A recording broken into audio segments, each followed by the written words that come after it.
Good morning, good afternoon, and good evening. How are you guys doing? My name is Frenny. Thank you so much for joining me today. And let's reset our budget because it's December. Like, literally next week is December of 2024, the very last month of the year. I'm super confused. Where did the time go? But either way, we have to get it together and we have to be prepared. It is that time, ladies and gentlemen. We are resetting the month. It's December time. Next week is December of 2024. My loves. Oh my gosh. It is literally the last month of the year. So let's go ahead and reset. We have a blank slate. I love that. We have a blank slate to start off our month. Because guess what? This is an opportunity to wipe the slate clean. If you made any mistakes last month, that's okay, because we're going to fix it in the month of December. And December is also going to be the month where we set ourselves up for success for 2025. So if you are ready to reset, let's go. Okay, so I am a little bit behind on setting this up for myself. So what I'm going to do, I'm just going to start working on this, and I might not decorate it today, but I will decorate it before I post this video. Is that fair? Okay, so December is going to be crazy. The key to our success is staying on track, because I want 2025 to start off with very minimal rollover. We're not rolling over. We're trying not to. All right, so on the 3rd of December, home and water is due. Okay, that is for me on the 3rd. Now, my daughter has tutoring every Tuesday. There's school on the 3rd, there's school on the 10th, and there's school on the 17th, but no school on the 24th. That's Christmas Eve. So we have, as of right now, 3 weeks of tutoring. That is subject to change. Because, for my debt, ladies and gents, boys and girls, I paid off a credit card today. My goal was to pay it off by the end of this year. I literally made the credit card payment like November 1st. And I'm like, okay, if I have anything left middle of the month during my second check, I will go ahead and pay some more, because my balance after making my payment in November, my balance was only $63.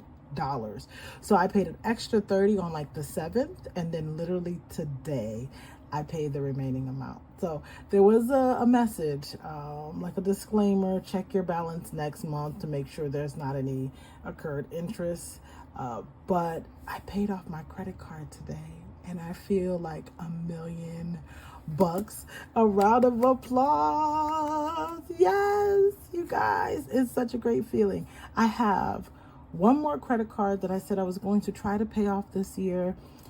Didn't achieve that goal. However, I'm going to set goals for next year and try to get it done within the first half of the year. So let's see how that goes. So I'm going to write down this credit card, but it's possible that I'm not going to have a bill.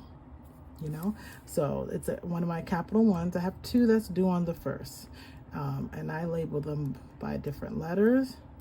And then my 3rd Cap 1 is due on the 15th. And then I have Discover due on the 1st. Kohl's due on the 7th. And another credit card due on the 22nd. Okay, so that should be all. My gym membership is on the 17th, so that's Planet Fitness. And then let's see, Amazon Prime. I don't know how I ended up getting myself sucked into it again. Actually, for the holidays, the shopping, I signed up for Prime again. It's $15.11 a month. Then I have Netflix that's due on the 26th, and Disney Plus is due on December 1st. I purchased gift cards for my subscriptions, so I have enough credit on my Disney Plus that I don't have to. So I have enough credit on my Disney Plus that I don't have to make a payment again until February the 15th. What'd that tell you? Okay. That's how much I hate the incurring payments. Okay, so I did FP&L. We have Disney Plus. We have Discover, which is also on the first. Capital One. Oh, I put Capital One in the wrong spot. I'm just gonna put arrows because, yeah. And then we have Kohl's on the 7th. That one I don't have that much left. I think I have about $100 left to pay that off, but I don't count that as a major credit card. I don't really use it as much, so I don't count that one really. Okay, and so my daughter has a field trip that I need to pay on. So field trip, oh, actually 2 of my daughters. T field trip is gonna be $69. And then N's field trip is $250. And then football fees, also $250, football fees for my son. Car insurance is on the 23rd. Car insurance. Okay, car payment is on the 9th. Car. What else do I have? I think that's all. The only thing that I think that I'm not going to have a good grasp of is we're planning to purchase a car this month. So that one, you know, we have funds set aside for it, but I don't know, the insurance company might ask us for a deposit on the car insurance. I don't know. I haven't done this in a while. I don't think they did the last time, but I don't want to take any chances either. Does that make sense? So, okay. So I get paid twice a month. I get paid on the 7th and the 22nd. So what happens is everything that was due between November 22nd and December 6th would get paid on my paycheck for the 22nd. I do have some funds set aside for these bills, so we'll go ahead and take care of that. Everything that's due from the 7th to the 21st gets paid, or 22nd gets paid on the 7th. And then everything from the 22nd of this year to January 7th will be paid on my check for the 22nd. I'm going to make a solid effort to show you my weekly budget at least once or twice in the month of January so you can see how this looks on paper. But to me, this visual calendar really helps me figure out what is really due and their due dates. As long as you label the calendar as when they're due, like don't make boo-boos like me, or at least correct them.